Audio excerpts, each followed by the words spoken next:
How much do starting pitchers really matter in capping today's games in sports betting? We talk about them all the time. Whenever somebody presents a game, it's this pitcher versus this pitcher, the starters.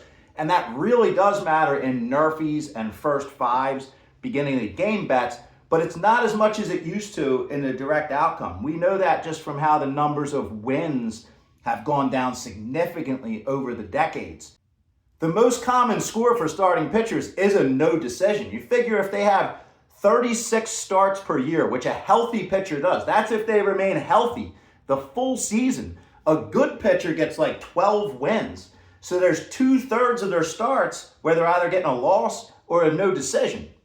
Starters used to have 250 to 300 innings pitched, sometimes more than 300 per year, and that's cut way down to 200, and they go 6-7 innings if they're lucky. So the bullpens play a much bigger role in today's capping. In today's game, the 5th through 7th inning is where the game's won or lost, really. So we still talk starting pitching, but it's not as important as it used to be in the overall play. I'm going to run down today's slate. Yesterday was another good day. I'm on a 12-2 run. Toronto, Houston, and the Milwaukee NRFI came out for me.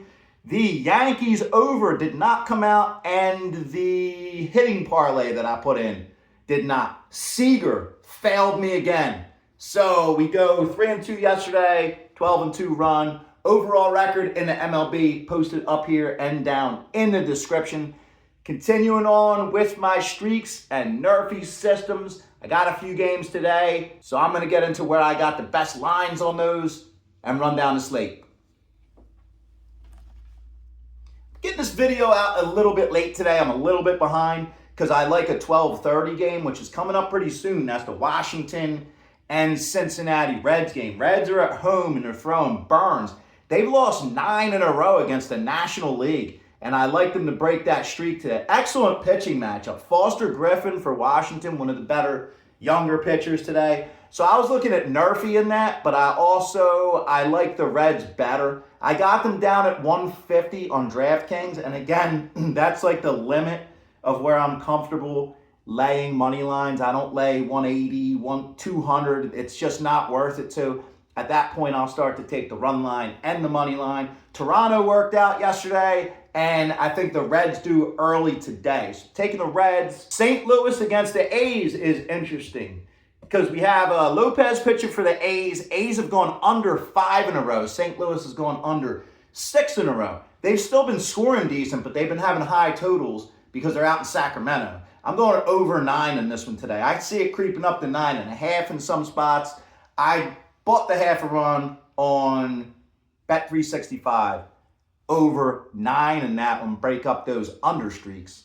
You think the Cubs will lose a 5th in a row today? I didn't think they'd have that in them all year. Atlanta's been playing them though, and they're throwing Sale today.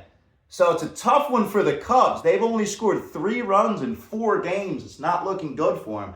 I like the Cubs, but I'm not going against Atlanta at home right now. I'm skipping on to the next one where we have Kansas City at Chicago. I mentioned this one at the end of yesterday's video, and I said I'd look in for it for tomorrow if the White Sox win, and the White Sox won. Kansas City has 7 losses on the road against the AL Central, and they're throwing Bubik today. I like this pitching matchup. And, Chicago White Sox are an upstart team. They got good hitters now, good pitchers. They're trying to break through and get into there, but I think Kansas City handles them today. And we get a low line of 130. I got that one at Borgata. Phillies at Boston again. Look at this pitching matchup. Luzardo against Rangers. Suarez, the first time facing his ex-team. They have that total all the way down at 7.5, 7 some spots. I like over 7 on this one. The Phillies have gone under 3 in a row. Boston's gone under 6 in a row. I'm going over 7.